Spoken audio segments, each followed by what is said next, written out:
देखिए, जो प्रथम दृष्टया कल जो दुर्घटना हुई है उसमें संवेदनशील मुद्दा था, तो अवर अभियंता को सस्पेंशन का एक निर्णय लिया गया। इसके अलावा जो अन्य अधिकारी हैं उनके खिलाफ जांच के लिए एक मुख्यालय स्तर से 3 सदस्यीय कमेटी आई है, जो कि आज ही अपनी रिपोर्ट देंगे और उस पर जो भी कार्रवाई होगी वो उसके आधार सरकारी रूप से जितना अधिकतम संभव है वो तुरंत दिया जाएगा। उसके अलावा भी जो इनकी डिमांडें हैं उन डिमांडों को कम्युनिकेट करेंगे, लेकिन वो डिमांडों के लिए ये कह पाना कि तुरंत मिल जाएगा वो संभव नहीं है। बट निश्चित रूप से जो भी सहानुभूतिपूर्वक जो भी होगा या है, जो सरकार इस पर संवेदनशील है और निश्चित रूप से जो भी डिसीजन होंगे, लेकिन तुरंत उस पर डिसीजन दिया जाना संभव नहीं था। तो इसलिए आग्रह किया गया है उनसे कि क्योंकि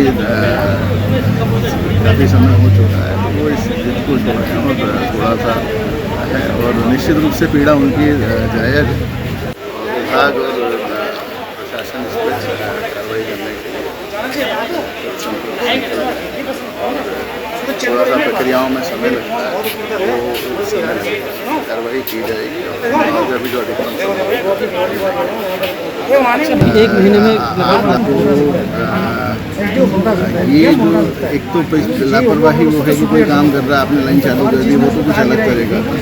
ये जो कल वाली है, तो इसे इस दुर्घटना में क्योंकि तार का टूटना है और उस वक्त बारिश हो रही थी, तो ये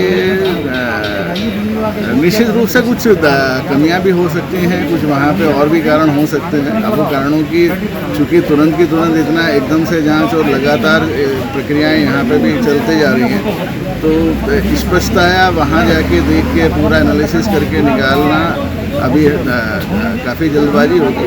लेकिन हाँ, अगर कोई लापरवाह है तो उसके खिलाफ कार्रवाई के लिए कोई नहीं है और जान की कीमत का तो कोई वो नहीं है।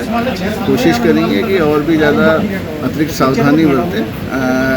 अभी जो मुख्यतः फोकस डिपार्टमेंट का था वो ये था कि काम के दौरान दुर्घटना ना हो, क्योंकि हमारे लोग कई बार लाइन वगैरह जल्दी चला देते हैं या थ्रॉट, तो उसकी है। लेकिन ये कुछ थोड़ा सा उससे अलग हटके है कि एक चलती हुई लाइन में किसी वजह से जो भी थी, बारिश रही, आंधी रही या जो भी एक वजह उसमें मिलेगी साइड पे, उस वजह से वो तार टूटा और गिरा।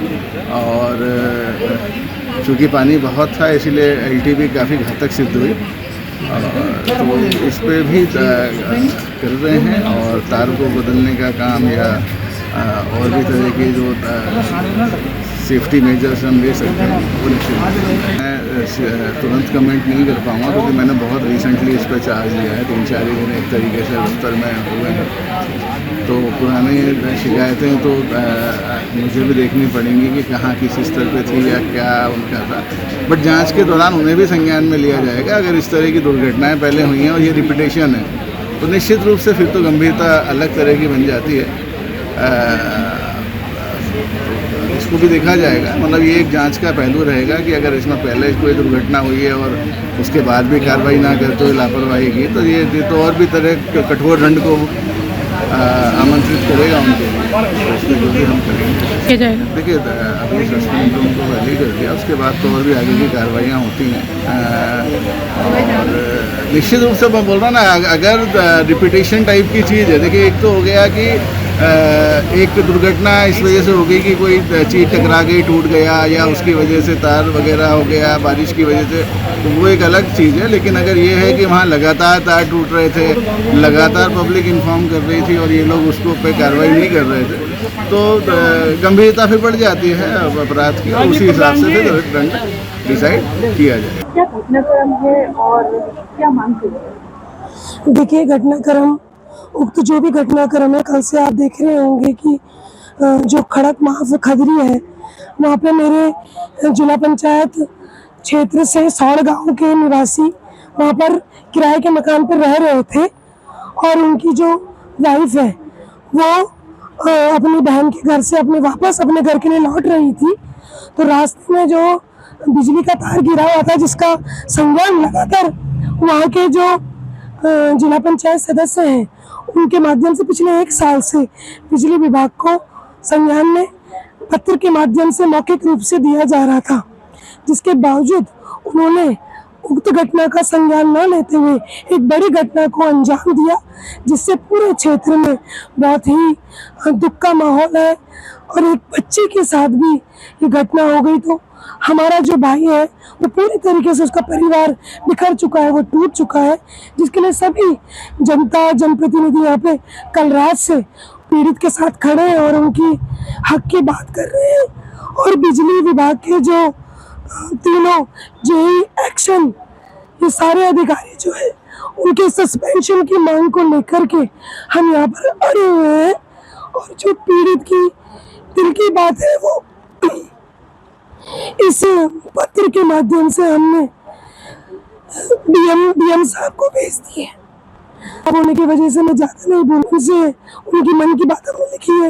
1 करोड़ रुपए की मुआवजे की बात हम यहाँ पे रख रहे हैं। सर, अभी एसडीएम मैडम से भी बात हुई है।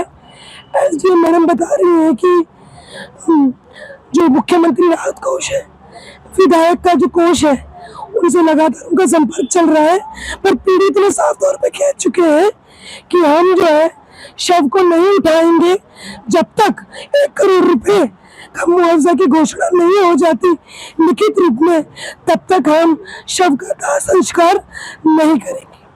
बिल्कुल, ये सारा जन आक्रोश था, जिसके चलते हमने एफआईआर लिखवाई।